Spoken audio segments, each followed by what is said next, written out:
Welcome to the Ducks Unlimited podcast, the only podcast about all things waterfowl. From hunting insights to science-based discussions about ducks, geese, and issues affecting waterfowl and wetlands conservation in North America. We bring the resource to you. The DU Podcast with your host, Dr. Mike Brazier. Today we have another one of our return guests, and he's a popular guest. He's certainly popular this time of year. We tried to get him on a little bit earlier, but I learned that he prioritized elk hunting higher than being a guest on the Ducks Unlimited podcast, and I can't blame him for that. Dr. Ray Alisauskas, research scientist with the Wildlife Research Division of Environment and Climate Change Canada. Ray, welcome to the podcast. Thanks, Mike. It's great to be back. This episode has to logically begin with a recap of how that elk hunting went. I know whenever I first reached out to you, it may have been late October or early November, and you said that you were trying to get it wasn't an elk, was it? It was a moose. I got that wrong, didn't I? No, it was an elk, a cow elk that I got pulled on a draw, and so it was a season that for cow elk, the middle of October to the end, and then it closed and then opened up again from the 9th to the 19th or something like that. I finally got one on the final day. I put in, 10 or 15 days of full days trying to get this thing, so I burned up quite a bit of holiday time, but it's a great way to do that. So yeah, it is. It is. I saw some of the photos that you were sharing, but they were just scenery, or maybe an elk off in the distance or something of that nature. And it wasn't until, I guess, in November you said that you finally got it, because we were waiting until you were able to harvest your elk before we could get you on here, and finally you did. So congratulations on that. Yeah, thanks. It was a good day because a couple hours after gutting that elk, I knocked down a whitetail too, so a buck. So oh heck yeah. That is a productive day. It was a late night too, getting everything out of the bush. But yeah, I'm sure it was. Yeah. You are joining us from Saskatoon, Saskatchewan, and in the email earlier today, you indicated that it's cold. I think you said it was minus 20, so winter has arrived. It was a bit of I think you even described it a few minutes ago as a long fall. But a few weeks ago, things turned cold, and everything's pretty well locked up there now, right? Yeah, except this is similar to the conversation we had a year ago, except the river stays open for longer. But yeah, that's like all the water is pretty well hard on the wetlands and the reservoirs. And, I'm thinking about ice fishing now. So yeah, it won't be long for that, for sure. We wanted to talk with you today. It's almost an annual discussion that we have here to get your opinion or get your thoughts. I guess it's been some kind of speculation here the past couple of years about productivity of Arctic nesting geese. For most of your career, you have been annually traveling up to the Queen Maud Gulf Migratory Bird Sanctuary there at Carrick Lake, where there's massive white goose colony, lesser snow, and Ross's geese, and collecting data with your colleagues on an annual basis on productivity, the size of the colony, and a lot of your work through the years has really been pivotal in helping us understand the population dynamics of those species of waterfowl. But the past couple of years, as everyone knows, has been different, and you and all of your research partners have been unable to travel north to those colonies to collect the data that you have for so many years prior to it. So you've been just sort of assessing what you think productivity might be based on spring thaw and other snow cover, things of that nature. And then the first kind of insights that we've been getting the past couple of years regarding productivity have come from some fall surveys that you and your colleagues have been conducting. And that's one of the things that we'll talk about here today. But just give us this assessment as you began to watch the spring and summer unfold here in 2021. Describe what you were seeing, and as you kind of looked north using whatever remote sensing imagery and data was available, and as you were beginning to think about what might unfold, what did that look like to you? Well, we hadn't been up to the Arctic since 2019, of course, as you say, with this pandemic, travel restrictions and so on. no firsthand knowledge of what conditions were like in either of the last 2 summers. You mentioned these age ratios in the fall. That's kind of what I rely on now to get it, to understand what the bottom line is for productivity. Things have changed over the last 30 years. And so it's kind of what comes out of the end of the pipe ultimately that matters in terms of, certainly for hunters, but also in terms of the contribution and recruitment to, the birds that are going to become adults. We want to know what we're starting with right here. So things can change between the Arctic and the prairies and then on through the winter. But what we get here is pretty strongly correlated in terms of the ratio of young to adults that were produced with what we used to see in the Arctic up north in the Arctic during banding.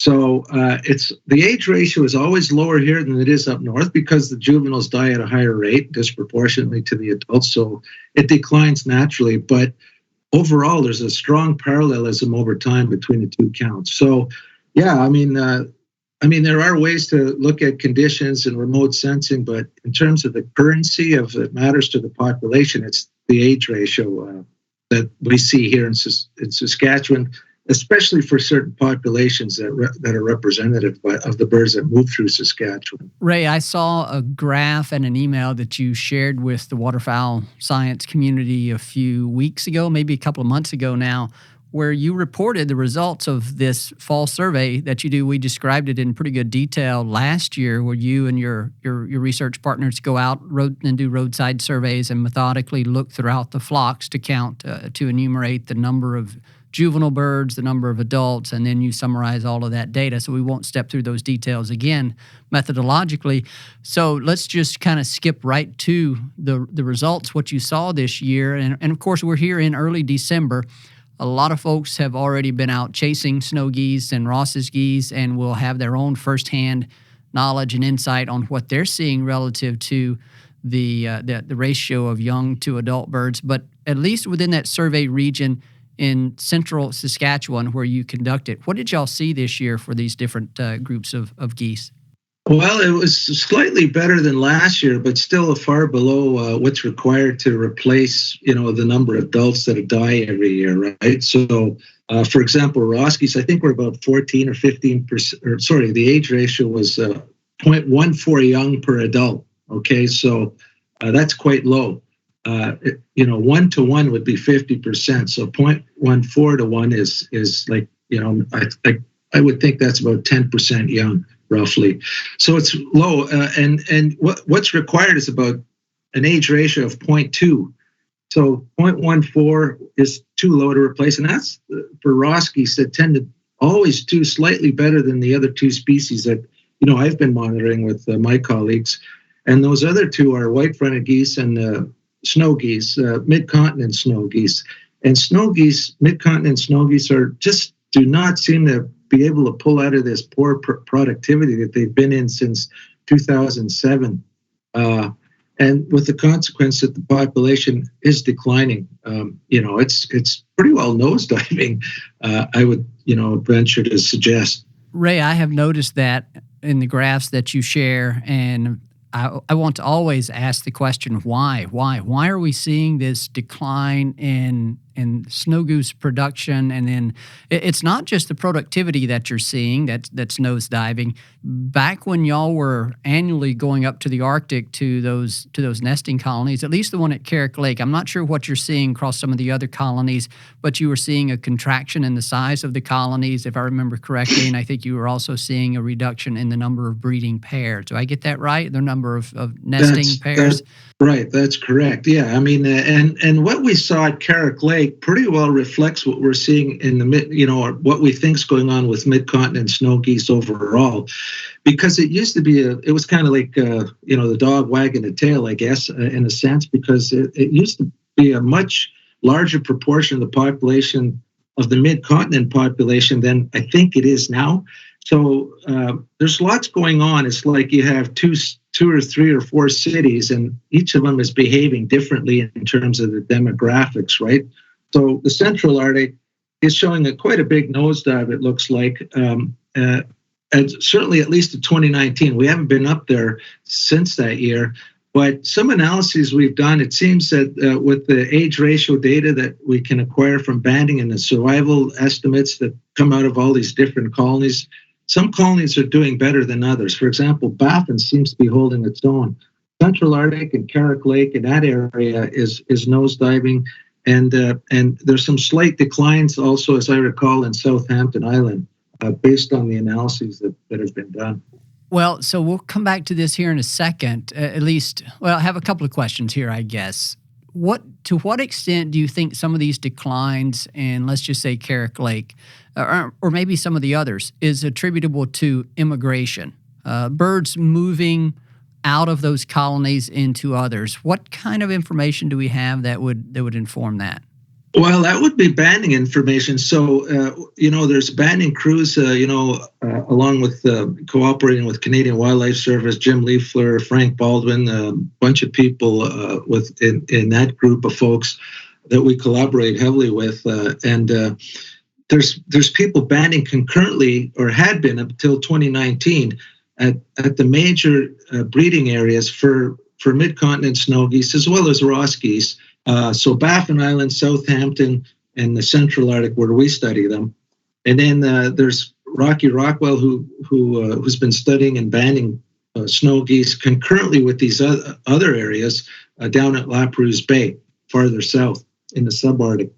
So we know that as not only can we estimate survival, but if Jim recaptures a bird at Baffin Island that was marked in the Central Arctic, there are statistical methods for estimating, what exactly the per capita movement rates are, or the probabilities that a bird from the Central Arctic will either come back to the Central Arctic or move to Baffin or move to one of these other sort of subpopulations that are being monitored.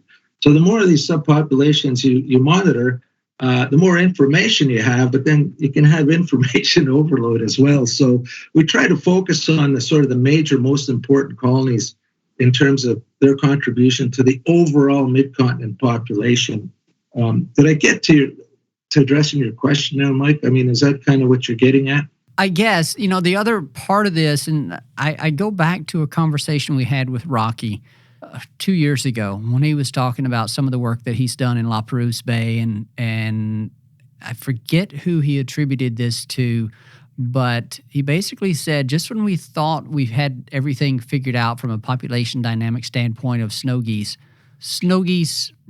changed the rules. They cheated, I believe is the way he said it. And so what he was describing, if I remember correctly, is observations of some of these snow geese using, and maybe this is just on migration, on their northward migration, but I want to say that I recall him saying that there's some indication, some observations of these snow geese using inland marshes. We obviously have the low productivity estimates from the surveys that you've conducted at Carrick Lake and then on the fall staging grounds, which would support, sort of a demographic cause of these population declines. But could any of that immigration be occurring to these inland marsh areas that Rocky was talking about that would show up as a reduction in the population size in those colonies?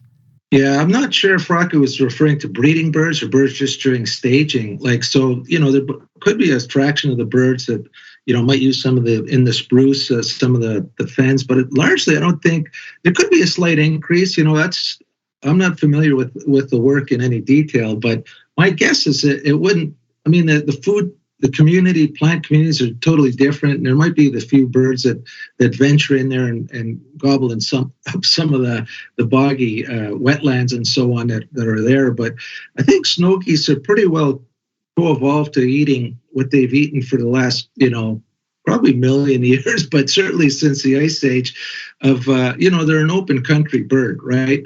So largely they like wet prairies or wet tundra in the winter, it used to be on the coastal marshes of Louisiana. They're a marsh bird with that big bill adapted for rooting up stuff, but also for grazing. So, but that's not to say that geese don't move. I mean, that's sort of an astute observation that we think that some of the movement that I've talked about between these areas is motivated by failure to nest successfully. There's a paper out that we've got that shows that the probability that birds leave Carrick Lake for something is much higher when in a year when the production is poor. So like, if you're a goose, you're thinking, oh, that didn't work out.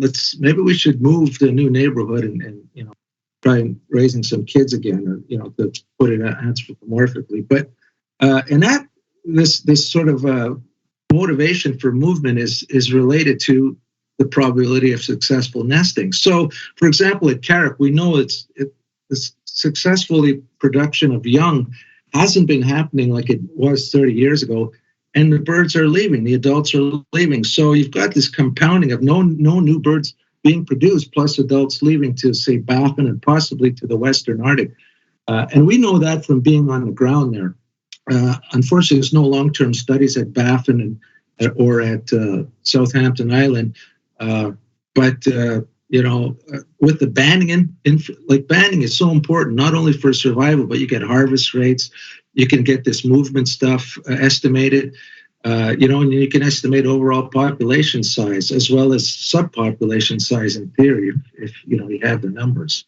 So poor nest success motivates movement in these birds. I mean, we could talk about what's causing poor nest success too. I know, for example, in the Central Arctic, we've seen the age ratio go down, as we've discussed, and it getting reflected here on the prairies for both snow and Ross geese, but especially snow geese. There's something about them that they just can't cope with this thing that we've seen, certainly in the Central Arctic, of climate change, or it's called phenological mismatch. When the spring thaw happens earlier and earlier, the geese can't keep up for two reasons. The adults probably don't have the same. I mean, they're on a photoperiod schedule, right? So if the snow melts, there was enough time for them to put on the fat protein that they need to go ahead and be in the shape to try to nest. That doesn't happen. They're not going to try to nest. So some of those don't even, form a nest. The ones that try, even those guys can probably not, or probably impeded from being fully loaded up with the nutrients because of the shortening of the spring timetable. And so, if you show up with half the fat that you normally would have 30 years ago to sit on eggs for 22 days without eating hardly at all, you're going to run out of fuel, probably abandon your nest. So the nest success has been going down. So the breeding probability goes down, the nest success goes down. Well, that's the effects on the adults. The other effect is on the goslings that do hatch. If the snow melt happens really early, the plants also start emerging really early, but the youngsters, the timing of the peak nitrogen from those plants and the peak demands by the goslings becomes mismatched, right? So it peaks before the goslings can use them. That's what's called this fancy phenological mismatch, a timing mismatch between the plants and the goslings. And the longer that interval is between the time that the plants are nice and proteinaceous and the time the goslings need to eat that stuff to when they're hitting their peak growth phase, the longer that duration is of the mismatch, the poorer goslings grow and the poorer they survive. And we've demonstrated that. So though all those things are causing this decline in the productivity of the birds, some of it is density dependence, like just food depletion. That was the whole point of this conservation order, which opens another door right there. But also it looks like this mismatch and warming, visible warming in the Arctic is having some impact on the productivity and production of new geese. Ray, there's a couple of things to unpack. There's actually a lot to unpack there if we wanted to get into all of it. But let me see if I make sure I understand this here on the front end of it with regard to the timing of the spring thaw. It used to be that we would watch for a late spring, meaning that as an early indicator of what productivity might be, because these birds have a very narrow window of time within which to arrive, breed, and successfully raise their goslings to begin with, right? If we were to roll back the clock 30, 40, or 80 years, a very narrow window of time. And we would historically look for a late spring and say, okay, that's going to be an indication that the time window that they have for this breeding season is even more compressed, and we may think about low productivity resulting from that situation. And so then logically we might have thought, all right, well, earlier that spring thaw occurred is likely to be good for these birds. But you're saying that's not the case if spring thaw is too early, right? As you said, traditionally, earlier was better, but too early is not good. So before, when birds would, the adults would fly up north and get ready to nest Lapras Bay or Baffin or Queen Maud or wherever, they get there, and if they're properly loaded up with fat and protein, that was good. There was sort of let's call it an optimal time. Okay, it was a peak time to be there. And then if the snow failed to melt in due course, and there's no food, right? So they're just sitting there. They're not producing. They won't nest on bare ground. They're waiting for things to open up if they get up there too early, and then they're burning their fat and they're using up the protein that they brought up to make these eggs and sit. So that's, there was a window that was about. Well, you can't see it because this is an audio podcast, I assume. But let's say there's a 3-week window. Okay. Well, now that window is extended forward into 4 or 5 weeks. I'm giving you rough numbers here. And so on the front end, so being too early is not good either. So that's what I'm saying. There's an optimal time in terms of productivity. And that 3 weeks that you referenced, that's relative to nesting. That we're not talking about the entire breeding season or any. Obviously, you just want to make sure that 3 week and now 4 week is what you're talking about. That's related to when they would initiate nesting. Yeah, that's sort of formally a 3 window when you could start nesting, right? Like you start, building a nest and drop your first egg in there. And so that's, it's a day and a half between each egg, and then 20, it ends up being about 27-day nesting period per individual bird. Or some birds start a little earlier than others, and others a little later, but still they're very synchronous. And it's about 25, 6, 7, 8 days of birds that lay that first egg and then hatch their young, if that happens. And so then I interrupted you to clarify that 3 or 4 week period. So then what happens if they if that moves back too early? Yeah, well, that means that the birds that used to have time, let's say, okay, so birds would arrive at Carrick Lake, let's say on June the 10th and start nesting. Well, now if they show up on, say, May 15th, it takes time to put on those. I mean, you need time to fatten up and get muscular during spring migration as you're heading north. And so if you've only got a week to do it instead of 3 weeks, then, right, because the time that you can nest is much earlier, so that the schedule is much narrower than it used to be. If the snow is melting earlier than it had before, a couple of 2 or 3 weeks earlier than the average that it used to be 30 years ago. And the reason that they would want to arrive on the breeding grounds when things are thawing and when things are opening up, which would be earlier now, that's important because of the nutritional quality of the food and how compressed that is and its importance for the goslings, right? Well, that's the timing for the goslings, I think, is something that's evolved over thousands and thousands of years. But the other constraint, as I said before, is if there's no melt, they won't nest. They need open ground to nest on. They'll start dropping eggs on the snow or start resorbing them if they have to wait too long. So now it opens up earlier. They can nest earlier, but they're trying to nest, I think, before they're ready to nutritionally. So now you've got this peak. If it's too early, production's going to be low. If it's too late, like it used to be back in the old days, that was still part of the set of rules that would govern them. Production would also be low. But there was this middle ground, this optimal time to breed that gives them enough time to store reserves, but also enough time for the goslings to grow after hatch that governs, how well they'll produce young on average. Well, it's obviously a complex series of events that are both internal to the birds as well as the environment and how it's changing and how the timing of that spring phenology that you talked about is changing, and those things interacting and are contributing to some of the productivity declines that we're seeing here. The other temptation that people might think when they hear about declines in snow goose colony size and maybe not so much productivity, but just when they think about the the declines in the size of those breeding colonies, they might be tempted to think about the conservation season and it having an effect in that regard. But you and your colleagues have looked at that to ask the question of, are we getting from the conservation season what we set out to, which is fundamentally a decline or a reduction in the annual survival rate of adults based on what we know about the population dynamics of snow geese.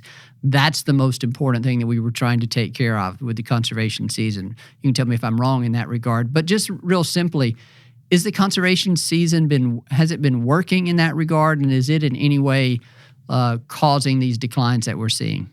Well, that's a good question. I think there's two ways to look at has it been working. One is, it's been working in that it's provided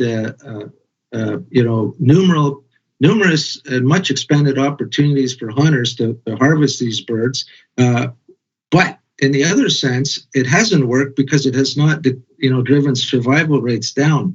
The current declines that we've chatted about in the overall population size are due to these declines in recruitment. It looks like that work you reference was published in 2011, and there was no evidence that survival had declined through increase in the conservation order, the harvest, and so on, that associated with the regular season plus the conservation order harvest. It's true that probably over 60% of the harvest through the year occurs now during the conservation order, and 40% or less during the quote-unquote regular season. But overall, the number of birds harvested during the regular season has been declining by quite a bit also. So it's a double-edged question. It has been successful in that it's kind of offset the absence of birds getting killed during the regular season, increasing the harvest during the conservation order, but it has not induced any kind of population decline, as we've discussed. That declined in the overall population from about 16 to 18 million birds 10 years ago or 12 years ago to 6 to 8 million mid-continent snow geese as of 2019 is due to the absence of production of new birds. Survival rate is as high as it's ever been at 90%, which is very high for these birds. The answer to your question, has it been successful? Well, it depends, and it depends how you're looking at it, I guess. But in terms of a management attempt to reduce the birds through harvest, that has not resulted. The declines in population size are from the absence of recruitment, not from the declines in adult survival. So far, anyway. Ray, you mentioned that the annual survival rate is 90%. I think that's for adults, right? What's the survival rate for Correct. Juveniles? Yeah, it depends where they're marked. So at Baffin, I think it's quite low, but on average, it's about 30%. So if you know what adult survival is, and you know what juvenile survival is, and if you want a population to remain stable, you can take those numbers and quickly figure out what you need for an age ratio to at least stabilize a population or increase it or reduce it. So so as we've chatted earlier, the age ratio, by the time the birds move through Saskatchewan, isn't enough to match the survival of adults and young that apparently is current. At least the average over the last 10 or so years. If we would have had data, if this would have been a normal year, and we had data from the different colonies in the mid-continent, and maybe then out in the west and then in the east as well, we would have likely seen a fair amount of variation in the age ratios, the productivity from those different colonies. At least that's my assessment, kind of on an annual basis. There's some variation in that. Yeah. And we don't have that data this year, so the surveys that you conduct there in Saskatchewan, those, as you mentioned, correlate well with productivity estimates that y'all traditionally would have collected from Carrick Lake, from that colony. What do you know about how strong any of those estimates from your fall surveys would correlate with what we've seen in some of the other colonies? Do you have any idea on that? Yeah, well, our CWS colleagues, cover not only just Saskatchewan, which we also help out with, but the program is expanded east and west from Saskatchewan across the prairies, so Alberta and Manitoba. And so Manitoba is largely composed of birds from Baffin Island, and the reports that I've had are that it was quite good. So Baffin did well in terms of age ratio and the number of young per adult out in Manitoba, which again originating from Baffin. I don't want to guess, and if I don't know, I don't like to talk about stuff. I understand. But the Central Arctic, not very good. I can't remember what happened on Wrangell and sort of the Western Pacific Flyway areas, and some of which move through Alberta on their way south each year. So, but I think a report should be forthcoming soon that addresses all these regions across Prairie Canada. They'll be generating that report, as you said, here pretty soon. But even last year, I went back and looked, and exactly as you described, and they conduct that survey for each, well, it's for white fronts, for lesser snows, for Ross's geese, and I can't remember if Canada geese are in there. I know sandhill cranes are in there as well, and they break this down by province within which they're collecting the data, and you can see variation across those different survey areas for each of those species. So there is a fair bit of variation on an annual basis across these different colonies and species. So I just wanted to add that as people hearing us talk about a nosediving population up at Carrick Lake, that's not necessarily representative of all the other different nesting colonies, or the low production that you've kind of estimated from your survey there around Saskatoon is not necessarily representative of productivity from all of those other colonies, right? Not necessarily, but from the Lincoln estimates that we've updated to 2019 that I mentioned, a few minutes ago, the overall population of mid-continent snows definitely has been declining. I mean, it's becoming pretty clear now that, as I said, about 18 million or so, 18 to 20 million back in the 2008, 2009 is just between 6 and 8 million in 2019. So after a high peak and amazing growth through the 90s, leveling out to the 2000s and then the 2010s and 2020s, it looks like we're heading back to the way things were in the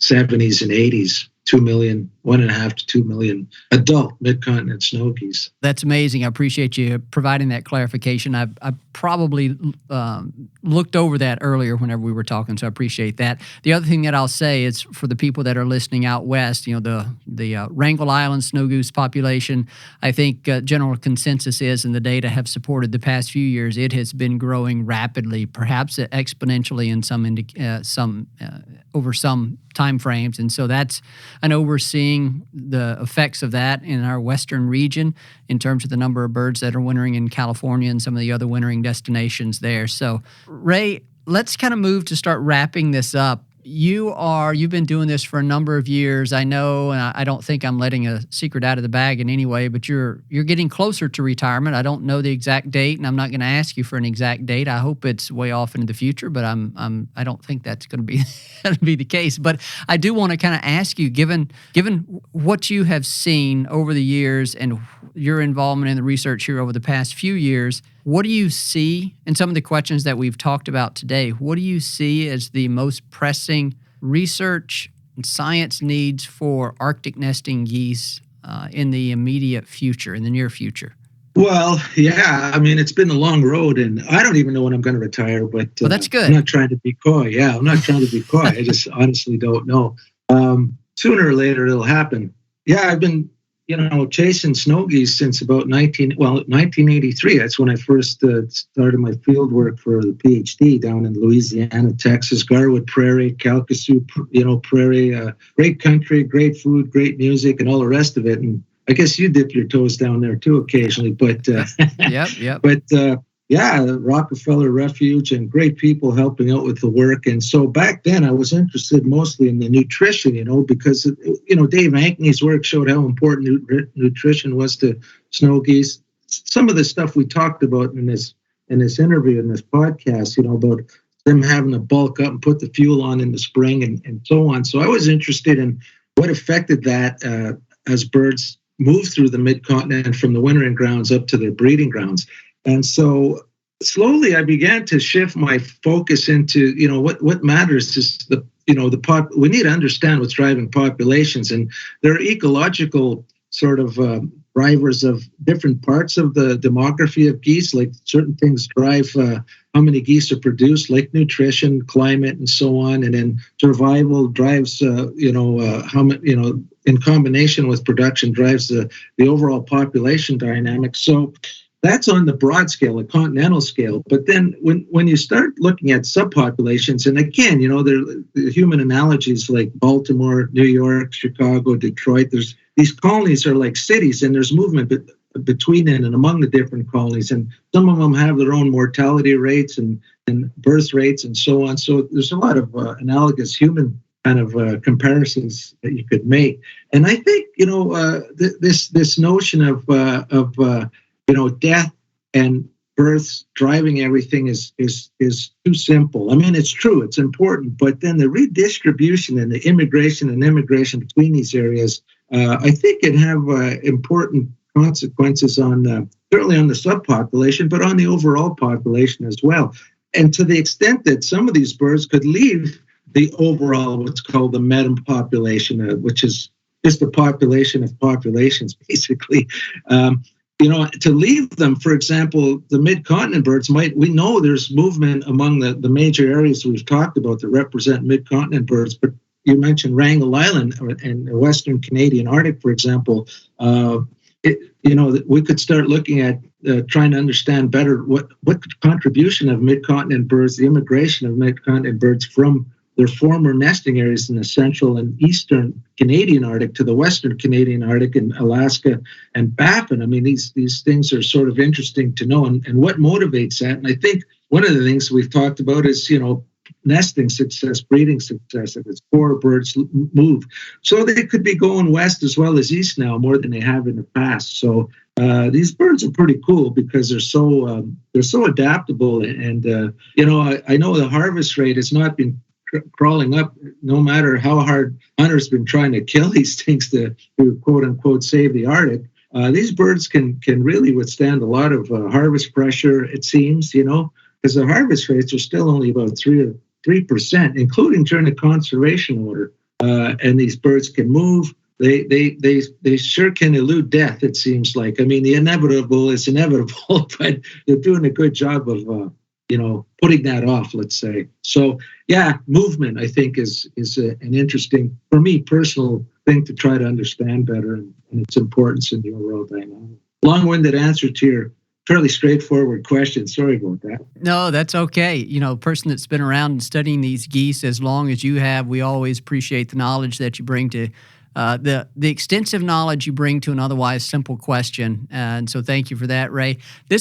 I think this is going to wrap us up for this particular episode. As I started out with, you're always a popular guest. People want to know what we can expect, what they can expect from the snow goose flocks and Ross's geese as they fly down. And people are already out there at this time of year experiencing those and kind of developing insights of their own. Yeah, Ray, we appreciate you spending your time with us here, and glad to hear that you don't have a retirement date yet. And that means I'm going to get to work with you a little bit longer, and so I always appreciate that. So thank you so much for joining us here, Ray, and we look forward to catching up with you again.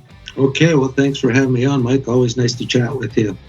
A special thanks to our guest on today's episode, Dr. Ray Alisauskas, research scientist with the Wildlife Research Division of Environment and Climate Change Canada, all the way up in Saskatoon. As always, we thank our producer, Chris Isaac, for the terrific job he does with these episodes, getting them out to you. And to you, the listener, we thank you for your time spending it with us, and we thank you for your support and commitment to wetlands and waterfowl conservation. Thank you for listening to this episode of the DU Podcast. Be sure to rate, review, and subscribe to the show. And visit www.ducks.org/DU Podcast for resources based on today's topics, as well as access to more episodes. Opinions expressed by guests do not necessarily reflect those of Ducks Unlimited. Until next time, stay tuned to the Ducks.